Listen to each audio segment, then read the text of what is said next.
मुंहिंजा आर्टिस्ट मूंखे गाड़ियूं न मूंखे वापसि वठी हलंदा आहिनि। न ईअं न कंदा, तव्हांखे गारियूं न ॾींदा।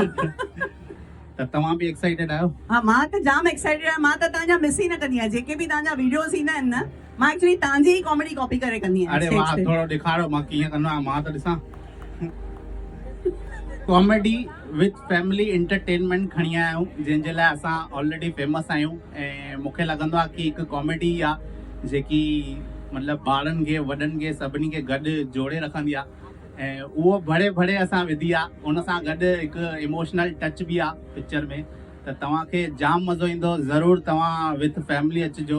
हिन अलावा मुंहिंजी मम्मीअ जो कैरेक्टर प्ले कयो आहे असांजी रिया मैडम आहे, हे तव्हांखे ॿुधाईंदो थोरो सो।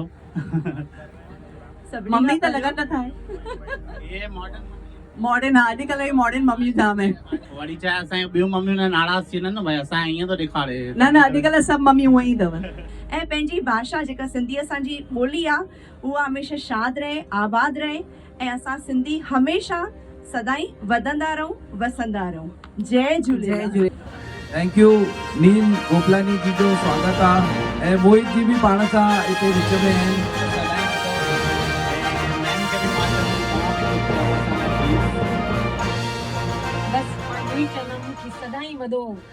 हिन जी ॾाढी वधीक फेमस आहे हिन खां ऐं जिते किथे वेंदो आहे त अंग्रेज सिंधी जे नाले सां हिन सुञाणींदा आहिनि सभु।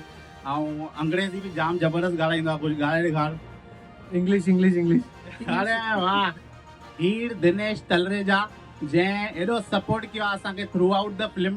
ऐं हिननि जो जेको हिकु अलॻि ई अंदाज़ आहे हिननि जो डायलॉग हणण जो, हिकिड़ो त तव्हां चई ॾेखारो, बेशरम चई ॾेखारो बसि। बेशरम तमी जनाई तव्हांजी सफ़ा बि। हीअ मुंहिंजी मेन मैडम आहे पिक्चर में ऐं इन्हनि जाम पापड़ वेला आहिनि मूंखे पिक्चर में। अहिड़ी हालत ख़राबु कई अथऊं, मुंहिंजी सत्यानाश करे छॾी अथऊं, पर मां हार न मानी आहे। मां कोशिशि कंदो रहियां। त तव्हां कुझु ॿुधाइणु चाहींदव? परेशान कर त फर्ज़ आहे।